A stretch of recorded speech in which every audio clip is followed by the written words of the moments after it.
Alright, hey guys, what's up? I legit just did probably half of this video, and it only recorded like a tenth of it. I'm wanting to redo this. I want to start out from nothing, but got another brass forming experiment with the KAK 17-5.56. Just a disclaimer, guys. Because a lot of these experiments have a lot of people thinking that I'm not able to make brass, or I'm having horrible luck making brass, or I'm very displeased with this cartridge, and that's just not the truth. Okay, that's just not what it is. I am having a blast with this. I'm really firmly enjoying this. As far as forming brass, I'm actually not having problems with it. This is working well within my personal requirements, I guess. I'm getting like a 25% loss ratio, but like I've explained multiple times, I'm not using brand new brass. I'm not using super expensive brass. Um, this is not made. If you're making your own brass, this is not made really to use super nice brass. It's not. This is made to use once fired, mil spec, work hardened brass.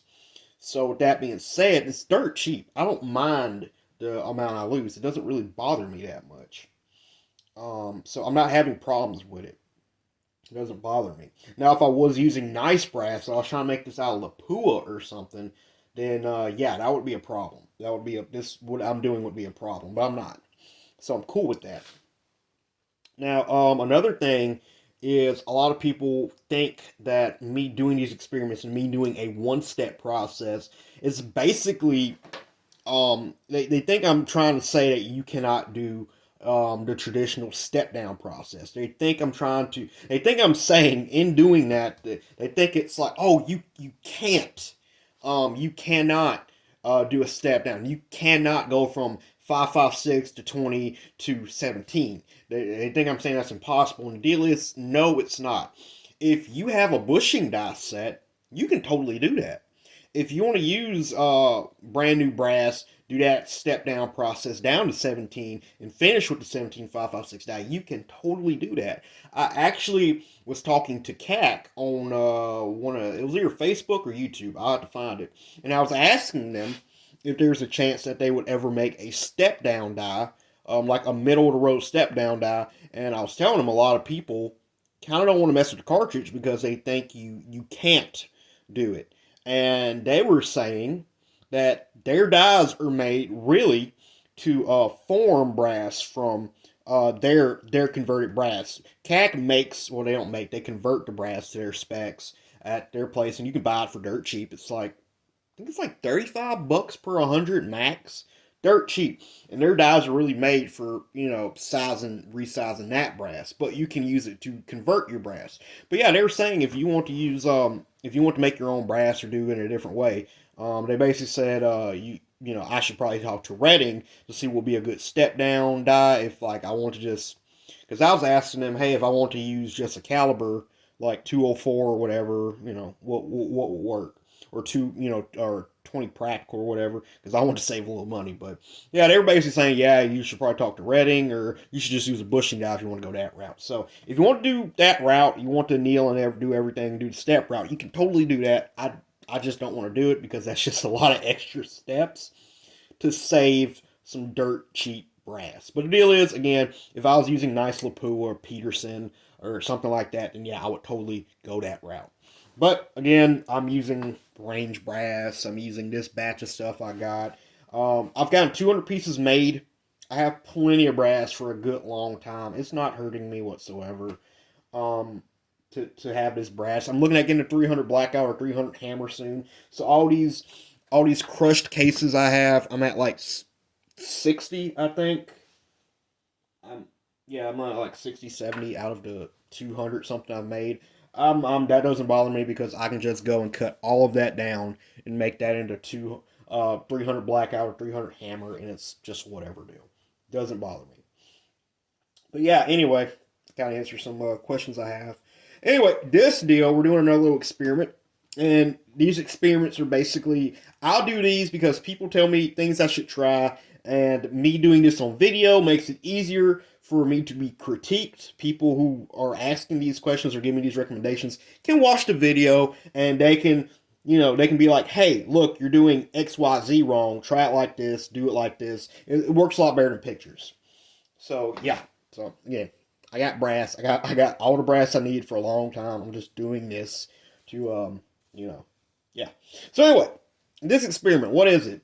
I was told a few times on a few different forums, something I could probably do is instead of going full on bushing, die, or whatever, taking it down to 20, one thing I could do that would help a little bit is to go ahead and knock it down. Take a 223 die, gut it, meaning take the expanding ball and the decapping assembly out, and just run my brass into that. Because apparently, at its fired state, 556, fired 556 case, once it's been fired, is usually closer, apparently, from what I've been told, it's closer to 6mm than it is to 223 or whatever. So apparently it's just a lot more to take down. I don't know how true that is 100%, but that's kind of what I've been explained to. So you're like, yeah, just take a gun at 223 case, 223 die, run it up in there, and it should be a lot less of a pain. So I've been doing that. And as you see, we got our usual test medium here. We got 10 of the ones we're going to size down with the gutted, and we got 10 that were not. This is still once fired. This is from that same batch of Lake City we've been working on.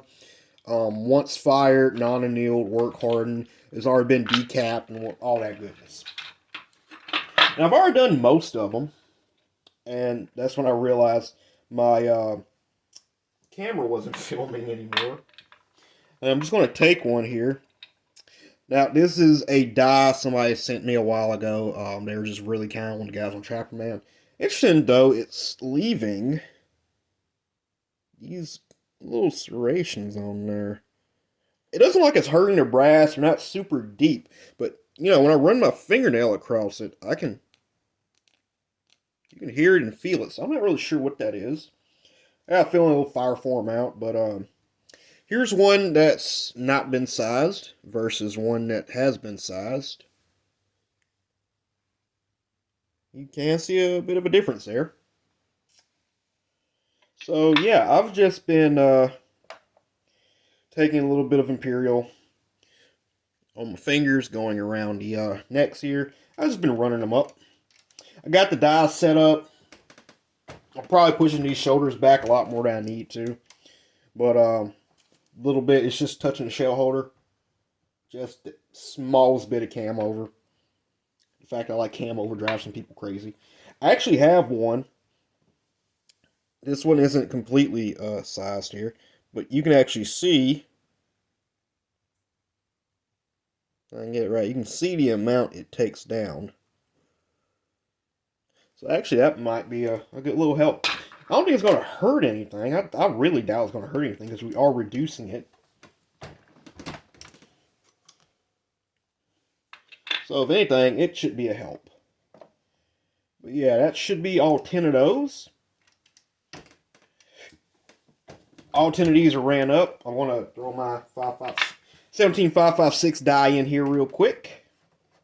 And we're going to run those. Oh, so cool fact. I actually have to talk to Redding because following my own, I broke the expander ball on my original decapping assembly for mine. I was doing some stupid stuff, got a case stuck, hammer came out. Yeah, I'm not the smartest person, but yeah, I broke that, shattered it, and I have to order a new one. And I emailed Redding, and they were very helpful. And it ends up that 17-5.56 uses the same assembly here as 17 rim for a Redding, so that's a good thing to know. I had to buy a new one. I think it was like $16 shipped. But yeah, we're just going to unscrew that, take her on out.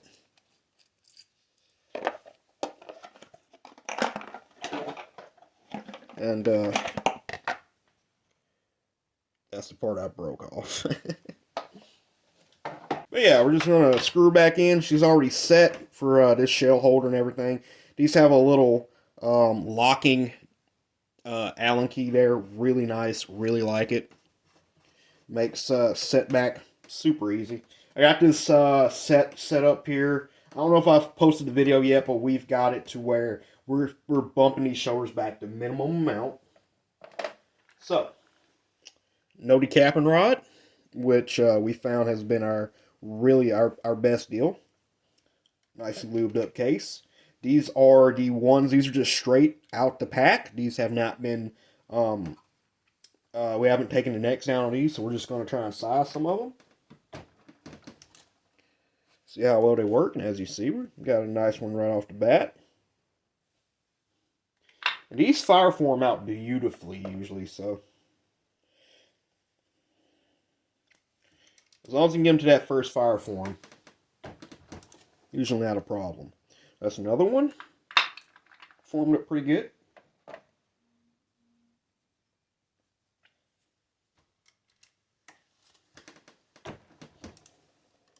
Another one formed up good. And the crazy thing about this is you won't get like 5 good ones in a crush. You'll get 5 good ones, 3 bad ones. Like it's almost like a pattern. It's kind of weird. That was a good one. But yeah, and talking with KAK, they basically said your crushes are generally just due to that brass not being hard enough for this particular style. Okay, if you're doing it with the step process, then yeah, annealing would be great. But when you're trying to do it like this, making it too soft is very not good. It's counterproductive, which flies in the face of everything we've been told about this. But yeah, you see, we're forming them just fine. Oop, oop, oop, oop, oop. I got lube all over my hand now. I got the lube on me. That's another good one. I also had somebody on Accurate saying they watched my last video on this, and they were saying they saw what was wrong, and they're convinced part of it's where my handle is when I'm doing it. And they gave me their number, and I've been trying to call them, but anytime I try and call them, my call drops. It's very weird. So that's another one. Okay, we're on our last one. Okay, we've almost got 100%. Whatever. Probably just jinxed us right then. And, oh, okay. So, right there, we got 100% formed. No stepping. So, these were just out of the case, decapped. Yeah, and we got 100% form, alpha 10 on them. That's great. Again, not the biggest number or whatever, but, you know, it's something. So now we're going to go to the ones we've ran through the 223 sizer. Okay? We're doing the same thing, a little bit of Imperial. I'm going to run her on up in here and see what happens. Okay, yeah, those went, yeah, that goes through much nicer. Wow, that went through way nicer. So, way easier. Yeah, totally. So, yeah. So, we will do another one. Yeah, these are just flowing through here. Okay, sweet. Yeah, guys, we might have found our whatever. Hell yeah.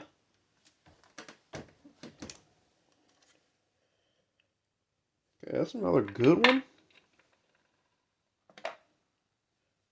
Maybe this is just a good handful of brass. I don't know. Yeah, these are forming just easy. Nice and easy. I don't know if we're touching the shoulders. That's the deal. I should probably be measuring the shoulders, but these are forming really, really nicely. Really, really easily. I should probably take a measurement real quick of one of these when we run it after running to the 223 die. That one formed a little weird, but we'll still count this one. So yeah, guys, this is I might start doing this now. when I'm converting this brass, because this is, they're going through really easy. Oops. So yeah, big thanks to the guys who recommended this, and it was a few of y'all. So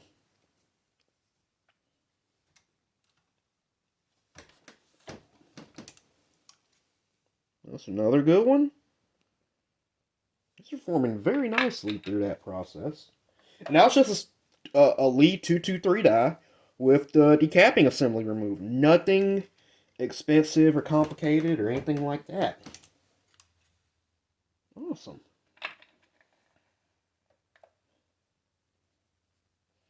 Awesome, awesome, awesome. We might just be having a good day. I don't know. Another good one.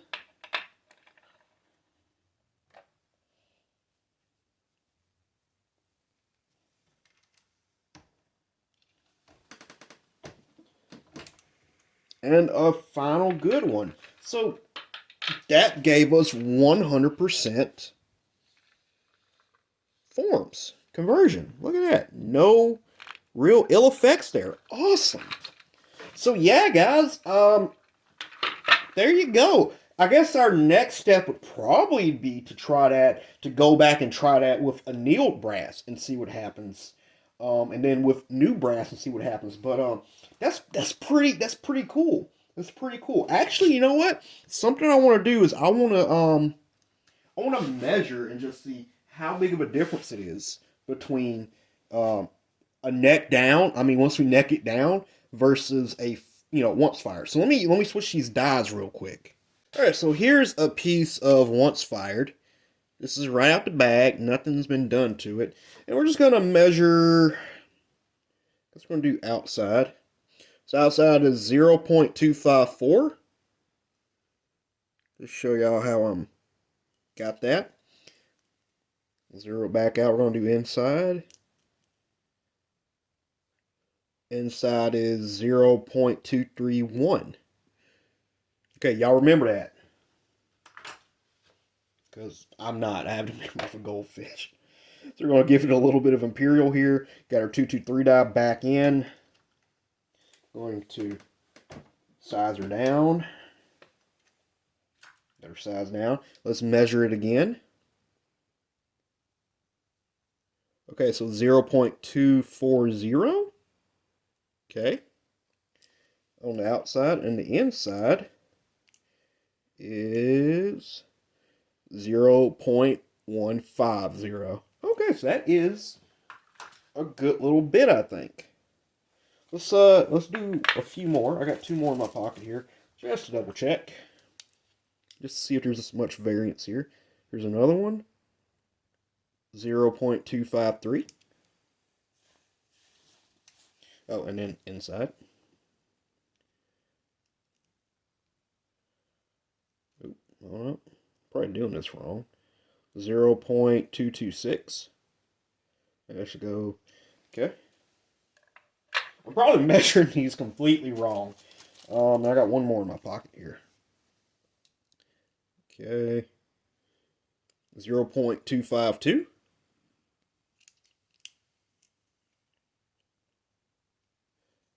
0.230. Okay. And we're going to run all these into the sizing die real quick. What about anything of Imperial? I've had that Imperial for a few years now.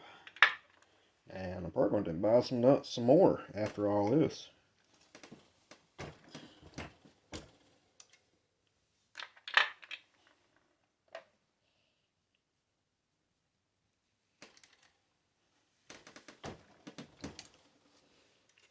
Okay, so just did all those in order.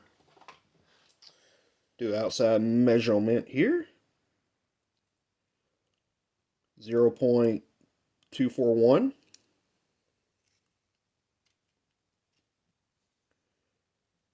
0.213.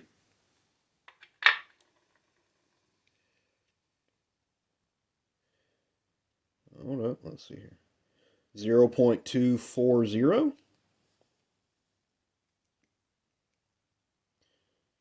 0.241. 212.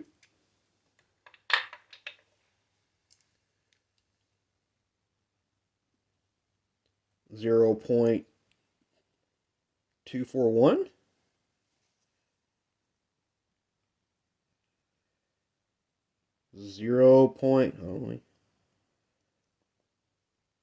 0.215. Okay. Neat. So we do take that down a good little bit. And I'll probably post the numbers here because I'm probably going to have to rewatch the video. But yeah. So, yeah, guys, I guess if we stick with the once fired brass, all you need is just one of your 223 dies. You don't really even need a bushing die. So yeah, that's thank you for everybody who gave me that advice.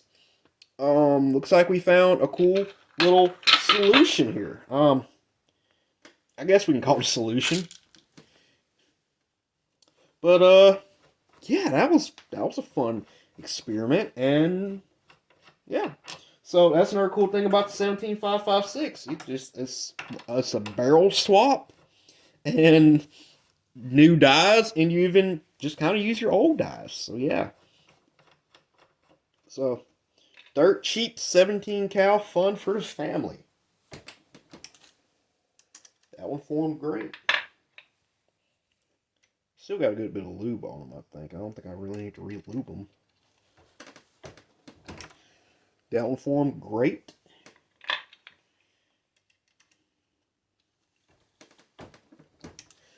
And that one formed great.